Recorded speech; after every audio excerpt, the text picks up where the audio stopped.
നടിയെ തട്ടിക്കൊണ്ടുപോകൽ master plan തയ്യാറാക്കിയത് Pulsar Suni. തമ്മനത്തെ ചായക്കടയിൽ വെച്ച് സിനിമാ നടിയെ തട്ടിക്കൊണ്ടുപോകലിന്റെ ഗൂഢാലോചന നടന്നതായി പോലീസിന് വിവരം ലഭിച്ചു. പ്രതികളിൽ ഒരാളായ മണികണ്ഠനെ ഇവിടേക്ക് വിളിച്ചു വരുത്തിയാണ് സുനിൽകുമാർ എന്ന പൾസർ സുനി പദ്ധതി പ്ലാൻ ചെയ്തത്. എന്നാൽ ചാലക്കുടിയിൽ നിന്നും വാൻ വാടകയ്ക്ക് എടുക്കണമെന്ന് മാത്രമായിരുന്നു സുനിൽ മണികണ്ഠനോട് പറഞ്ഞത്. നടിയെ തട്ടിക്കൊണ്ടുപോകുന്ന കൃത്യം പറഞ്ഞിരുന്നില്ലത്രേ.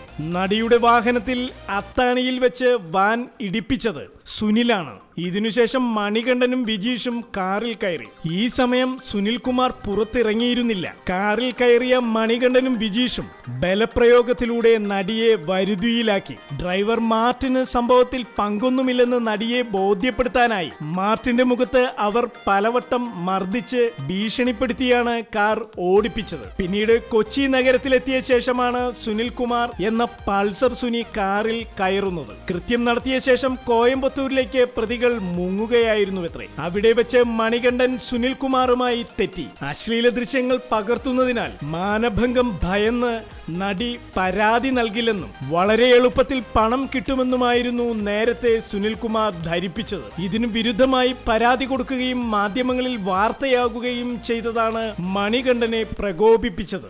മണികണ്ഠൻ പാലക്കാട് വെച്ച് പോലീസ് പിടിയിലാവുകയും സുനിൽകുമാറും വിജീഷും കോയമ്പത്തൂരിൽ തങ്ങുകയും ചെയ്തു. കോയമ്പത്തൂരിൽ ചില എഞ്ചിനീയറിംഗ് കോളേജിലെ വിദ്യാർത്ഥികൾക്ക് സുനിൽകുമാർ കഞ്ചാവ് വിൽപ്പന നടത്തിയിരുന്നു. ഈ പരിചയം വെച്ചാണ് സുനിൽകുമാർ എന്ന പൾസർ സുനി കോയമ്പത്തൂരിൽ ഒളിയിടം സമ്പാദിച്ചതെന്ന് പോലീസിന് നൽകിയ മൊഴി.